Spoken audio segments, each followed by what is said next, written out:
අයියේ මේ බයික් එක බොඩි වොෂ් එකක් දාගන්න ඕනේ. පුල මලි. ඔතනින් දෙන්න මං කරලා දෙන්න. අම්බෝ මලි මේ දවස්වල මාර අවුවයිනේ. අලුතෙන්ද ගත්තේ? ඔව් අයියේ අලුතෙන් ගත්තේ. මේ අයියේ එන්ජිමට වතුර අල්ලන්න එපා අයියේ මේ ප්ලග් එකේ පොඩි කේස් එකක් තියෙනවා. ස්ටාර්ට් වෙන්නේ නැති වෙයි යන්නේ. හරි ඔව් කේස් තියෙනවනේ. අපි එන මූණෙන් පටන් ගමු. අයියේ හෙඩ් ලයිට් එක අල්ලන්නත් එපා අයියේ මේ හෙඩ් ලයිට් එකේ පොඩි ෂෝට් එකක් තියෙනවා. ඔව් වැඩ කරන්නේ නැති. හරි. අපි එන මේ ටයර් වලින් පටන් ගමු.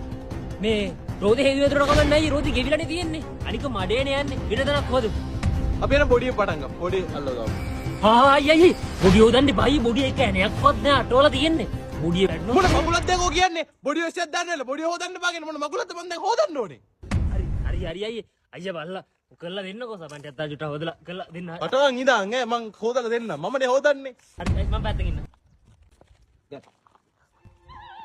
අයි සබන්ද ගන්නෙ? ඔව්.